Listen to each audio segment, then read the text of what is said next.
Saruandoro na kaloko na Radio Fiji 1 ndomo ibiki na buungani binyano. Nisambula binaka na ngono boro taki ni rongo sere na ngona nindreko malolo. Nisambula binaka. Oye wa meli kilangi. Ningi nama kati umena nungu bengi rawi maina moni tiki na warombuka na rua kina wana kaloko na ngona ni rongo mani besana. Waki na wono na ngona ni rongo sere na Radio Fiji 1 na ndomo ibiti na buungani binyano.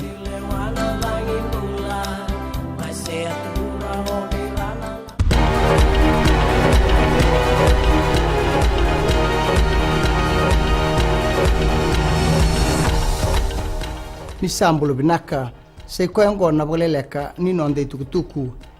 ena de tingana nonda kadhibi bota utobata ena yada na Fijian na lewe ni bunuongo ngone tukutuku e bandi taka o borenge mbaini marama na ililu ni mata ni tu ena palimendi ende indai ena nona soma na vakataro maine toni beisanga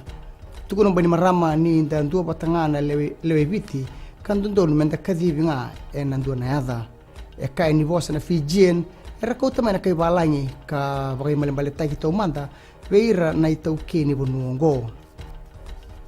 esa tigi bu vesoliaka na United Nations Children's Fund na yaya nganrevi mer bagado takikina na ngone mai Vanuatu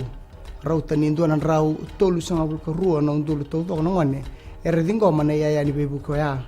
ngoya katikina kakana waini ngunu isulu tabuleni yaya ni buli keina waini mate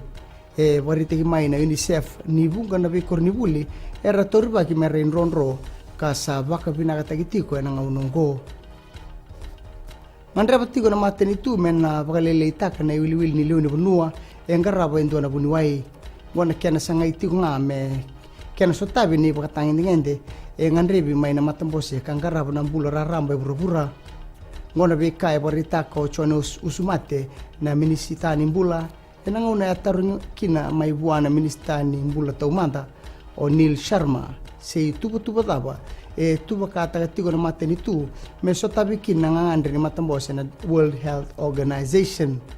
ena bidana mbaki mongo sana to suida kini wilwili bunwai ena loma ni ministry merawani dingoma ne wilwili bunwai era taurivola maina kornibuli erua wayana Fiji National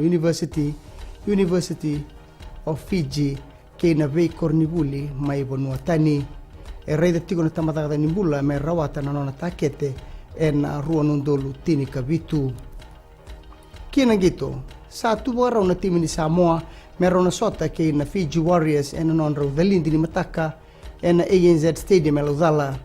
warita ko Patrick Fapali na kapitan ni Manu Samoa ni rato sa baba rob na sartunga ena gitu ni mataka rato se sianga ni mbonruka na dorubo ni Samoa ena soto ngo yo viti sa nruko o tipo kantua ena waidor na gitu ena lima na kaloko ena kabi ni mataka ena vingi teleso junior Japan na rono sota ke tonga ena ndua na kaloko ena singelebu rono sota na chimi chambeni na Argentina Pampers ke Canada ena tolu na kaloko ena kabi ena waidor na finala ena singa moniti mai daba keri na vakaleleka ni nonde tukutuku ni waiding naka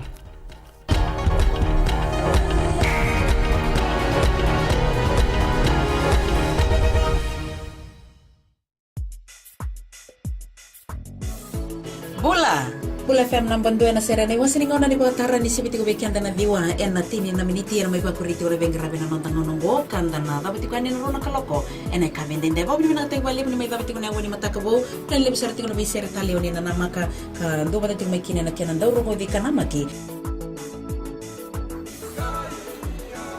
Bula binaka ayo salo bilawa do pataki yawa na batara na wani dio na kaloko moni tiki na barumbuka ena Bula FM nambang dua ena serene